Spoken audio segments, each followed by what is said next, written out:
We are moving on into our proportional unit, and we're going to talk about proportional relationships. We did slope. Slope is representing proportional because it's always changing at a constant rate. Your learning target, you can identify proportional relationships, and you're going to be able to determine a constant of variation. Proportional relationship means y varies directly with x. That means how x change, y will always change with respect to x. Always.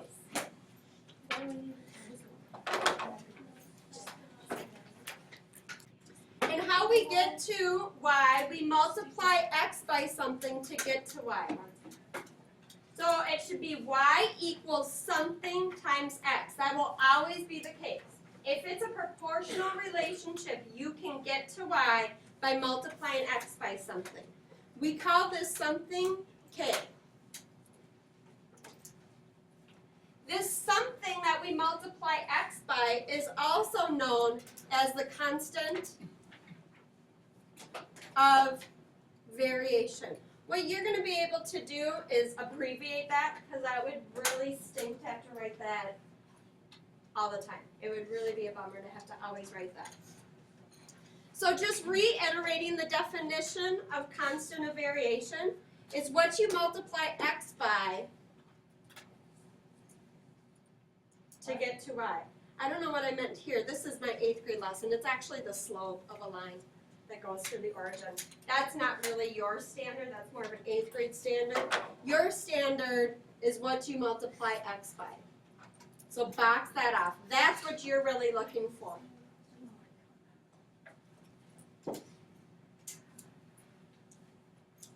You also need to be reminded of the definition of proportional.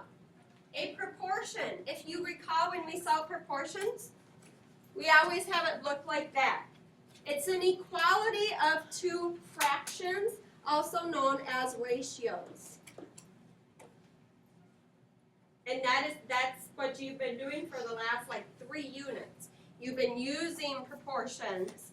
Just a reminder, it's an equality of two ratios is what a proportion is.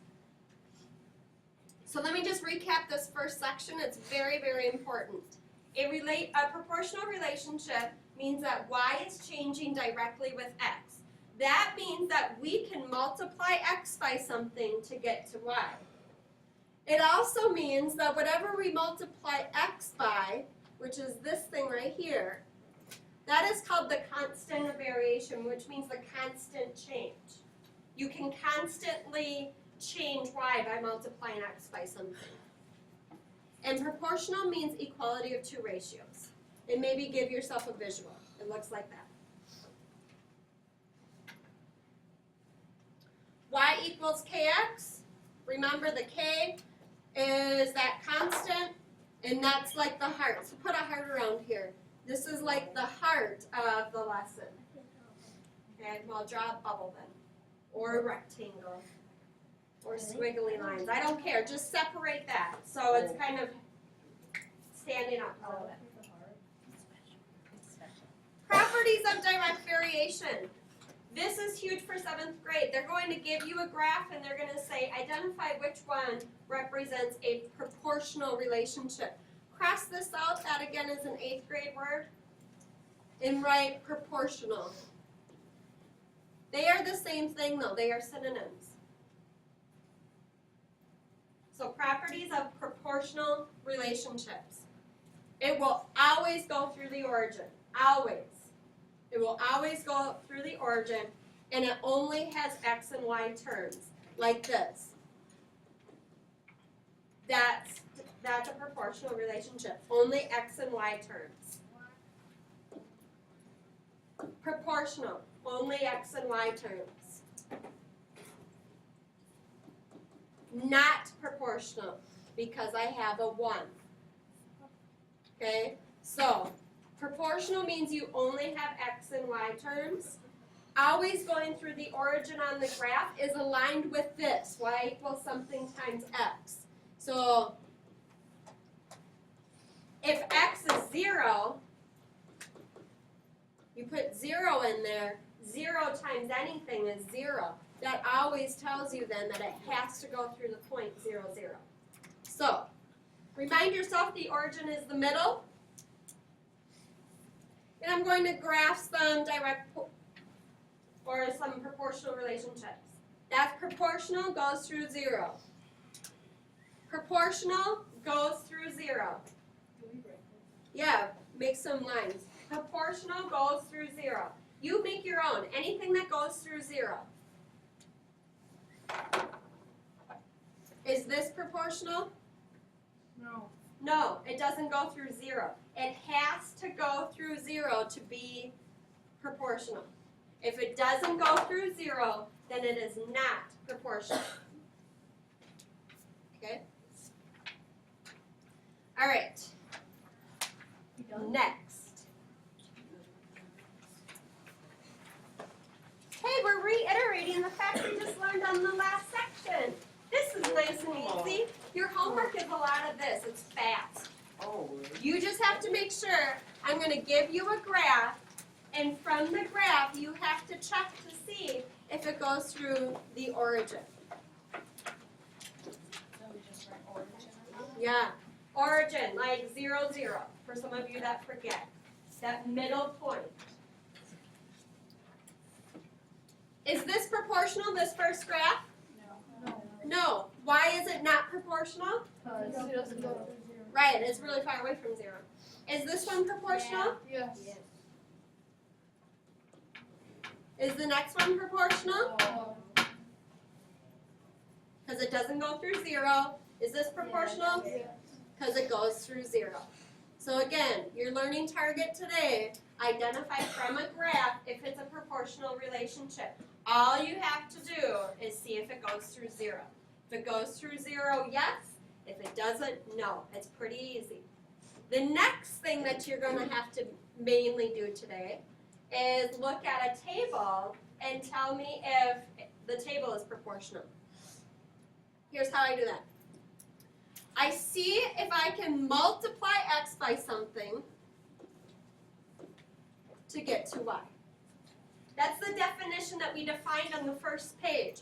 Y equals something times x. If you can't tell if you multiplied x by something, there's another way to do it. If you recall again from that last section on the first page, it says that things are proportional if their ratios are equivalent. So that's, if you can't see that, go to this next step. See if the ratio of y to x is the same throughout. That means y over x. That's just the definition that's given to us on the front page. A definition of a proportional relationship is an equality of two ratios. So if we can't multiply x by something to get to y, we see if their ratio is the same. Never use the point 0, 0, that will never work. I'm going to use 10, 4.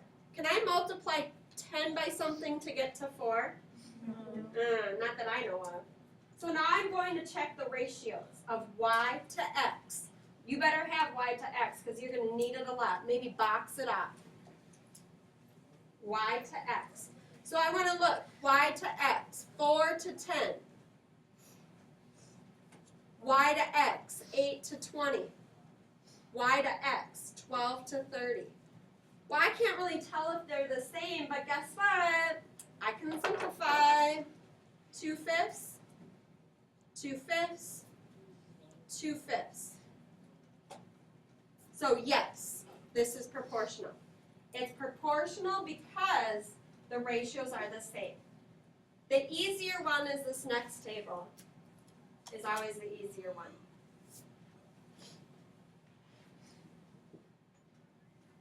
But you can say, okay, looking at 4, can I multiply 4 by something to get to negative 24? Yes. Yeah, I can times through by negative 6, can't I? No, I gotta check. I can't just assume, I gotta check. 5 times negative 6, negative 30. 9 times negative 6, negative 54. So yes, this is proportional. So there's 2 ways to check if a table is proportional. See if you can multiply something, or Or check the ratio of y to x. If the ratio is equivalent, they're proportional. If the product is equivalent, it's proportional.